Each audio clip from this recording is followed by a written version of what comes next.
April 15. புனித Hannah. France நாட்டில் வசதி மிகுந்த குடும்பத்தில் பிறந்த ஹன்னா சிறுவயது முதல் இறைபக்தியும் ஏழைகளுக்கு உதவுகின்ற குணமும் கொண்டவராக வளர்ந்தார்.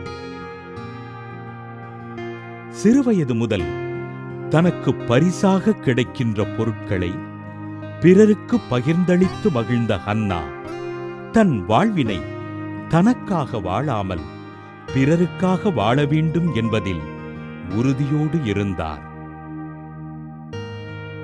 பிரான்ஸ் நாட்டின் ஸ்ட்ராஸ்பர்க் மறைமாவட்டத்தில் வாழ்ந்த ஹன்னா ஏழைகளுக்கும் ஆதரவற்றோருக்கும் உதவிகள் செய்து ஆண்டவரின் நற்செய்தியினை அறிவித்தார்.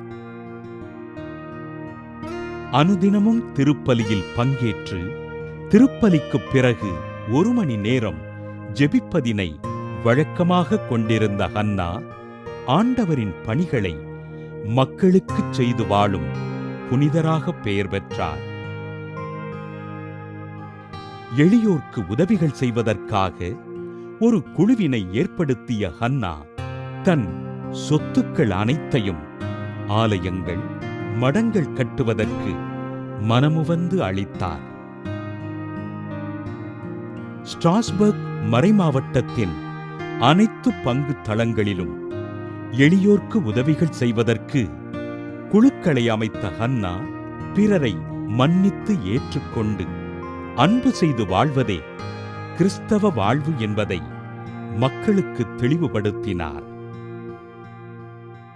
தன் இறுதி காலத்தில் தான் கட்டமைத்த குழுவினரிடம் ஏழைகளுக்கும் ஆதரவற்றோருக்கும் உதவும் பணியினை தொடர்ந்து செய்ய வேண்டும் என்று கேட்டுக்கொண்ட ஹன்னா கிபி 679 ஆண்டு விண்ணகப் பிறப்படைந்தார்.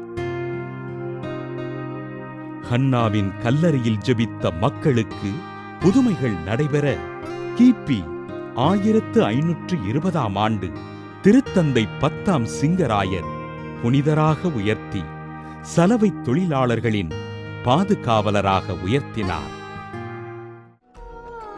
புனித ஹன்னா திருவிழாவினை கொண்டாடுகின்ற நாம் சலவை தொழிலாளர்களின் குடும்பங்களுக்காகவும் அவர்களின் வாழ்வின் முன்னேற்றத்திற்காகவும் ஜெபிப்போம்.